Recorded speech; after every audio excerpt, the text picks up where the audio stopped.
My name is Nathaniel Werner. Born in Ohio, raised in Colorado. Being a bladesmith for 7 years, I can tell you, I'm not trying to reinvent the wheel here, but I'm chasing quality products for the end user and or for custom orders for my clients that make sense to what they're trying to use it for. In the time of bladesmithing, I've learned that 90% on the anvil means 90% less time on the grinder. Everything is hypothetical until sharpened and then sheath. And if I truly want something unique and quality, handmade is the way to do it. Welcome to Colorado Custom Leather and Blades.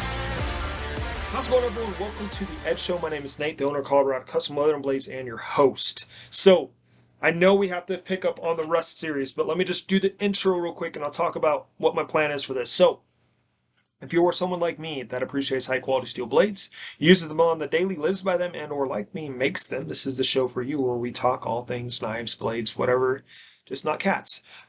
So real quick, the Rust series, we talked about, how you can remove rust, the cool different methods you can do that. Now we're going to get into how to protect your blade, the different methods you can do. But that's going to be at a later time because I want to talk about kind of piggybacking off of an episode that I did before, and that was having the right finish on your blade for its purpose. Okay, I'll tag it somewhere around in here. I probably butchered the title, but that's fine.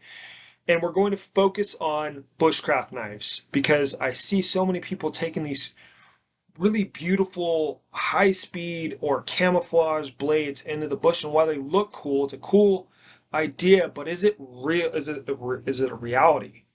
Sure, you can take any knife you want into the woods. Would you take a mirror polished chef knife into the woods? Probably not.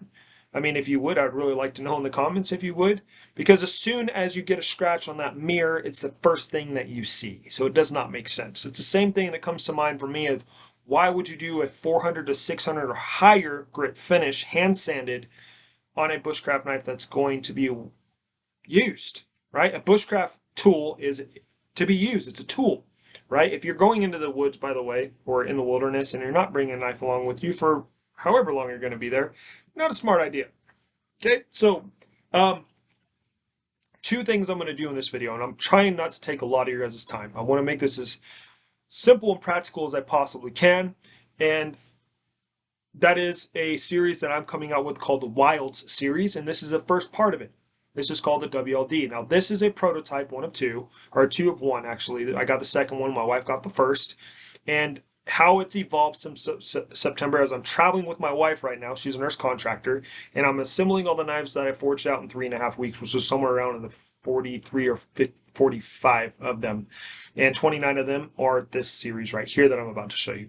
And why I designed this. Now, let me just say this. Any knife maker out there, and I say this a lot to people, I'm not trying to reinvent the wheel. No knife maker is. We're trying to keep tradition of what quality means, what it means to be realistic when it comes to knives. At least I do.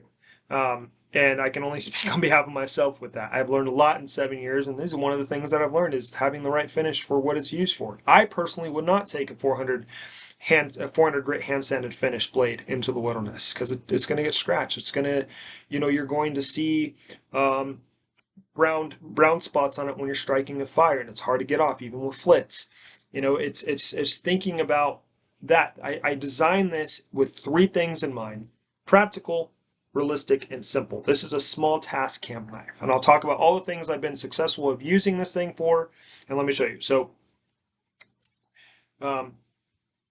this is, again, the prototype. It was the second of two, okay? This is where the evolution has brought me of making these on the road. This is one I just did. This is available on the Etsy store.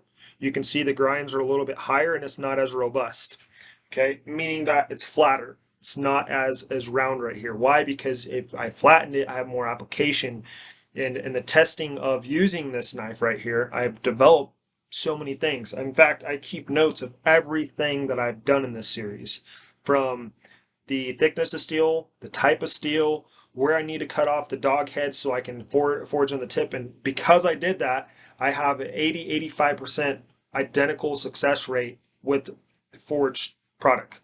which for me being a maker, never doing that, that speaks volumes to my skills. And I have a lot more to learn. I'm not saying I know everything, but even my heat treating and my grain structures on this recipe versus this recipe and this method versus that method, how long, did I do, how many normalization cycles, how I tempered it, all those different things I keep in here because I really believe in this concept. Notice I said concept.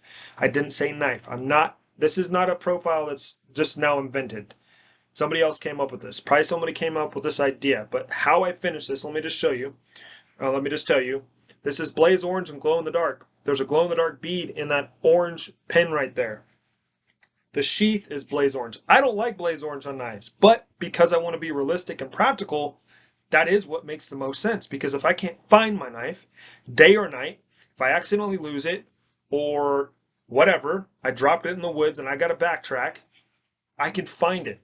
That's the whole point of this, is to be realistic and practical. This doesn't glow in the dark, but this is a black cord, but I have glow in the dark features on this. My other ones you'll see in the Etsy store is it's a black Kydex sheath with a glow in the dark blaze orange paracord with the lanyard. The three things that will not change with this series is the pen, the glow in the dark bead, the lanyard, and having a lanyard here and or having an orange. Okay, I can do different colors of Kydex sheaths, but it's going to have that glow in the dark lanyard because that's what makes sense, right? 100 to 120 grit finish. I go from 60 on the grinder to 120 grit and I blend in those deep lines. I don't remove them. Why? Because this is going to be used. This is the reality of using this thing heavily since September. It is rough. There's scratches. That's not from the sheath. That's from using it, cleaning fish on the outdoors, setting it on rocks and picking them back up as gently as I can. You're still gonna get scratches in it. I just recently cleaned some thighs, some ribs, and some hip bones with beef because we feed our dogs raw meat. When we're fishing, we feed our dogs the fish most of the time, and I bleed the fish before I feed it to them. Or unless we're going to keep them, I clean it. That's what this guy's for.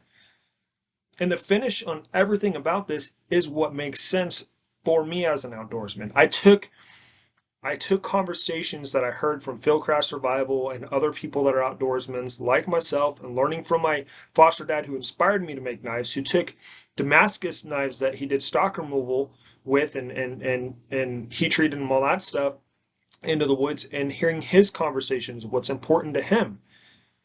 This is a simplistic idea, and I'm not just trying to promote my knife. Hear me on this. I would love people to catch on to this concept, this idea, because it makes sense. It's what I really believe in, and this is kind of the direction I'm going to go with a lot of my outdoor knives. Besides, I'm going to do some hidden tangs, some pretty ones, oak handles and ironwood and all that fun stuff. But for somebody that's going to throw this in a bag and just keep it there to use whenever they go into the outdoors, a bug out bag, survival kit, or just their hunting or fishing kit or whatever, this is what this is for. And if you're going to buy a bushcraft knife, look at some key elements. Don't just look at the beautiful 400-600 grit finish. If you can get one custom made, I would ask for 100 or 120, maybe 220. Because this hides a lot of the scratches. It still looks decent. But with the forged scale and stuff, there's also a purpose with that. I'm going to probably do some hand sanding.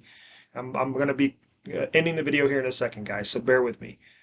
I'll do 100 to 120 grit hand sand finish. But the reason why I like the forged scale is two reasons. One, it shows it was truly forged. And two, when you're striking a fire, and I've struck I don't know how many fires with this guy, did kindling, small batoning, not big log batoning, that's not what it's for.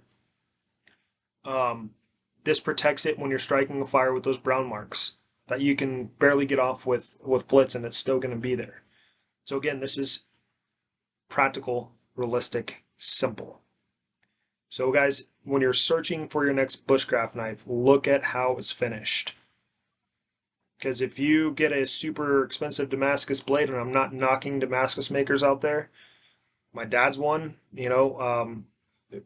I'm a fan of Damascus. I'll probably do some special series Damascus ones for this guy, but I wouldn't do like Mukuai or, Sanmai or any of that stuff because it's gonna get scratched. It's gonna get worn. I mean, I have as much as I put flits on this and oil this, but when I'm cutting into meat that has blood, especially a warm carcass, it's going to stain, it's going to patina it. Doesn't make sense to have a super, you know, high gloss finish or, satin finish really. Everyday carry, different story. You're still going to get scratches. The reality of this, guys, is if you're truly using your knives over time, they're going to look worn. This doesn't mean go and buy a cheap crap store-bought knife from Walmart. It means be realistic on what you're buying and why you're buying it. All right, guys. God bless. We'll see you guys next week. Or hopefully next week. If not, soon. Look for the next part of the rest series.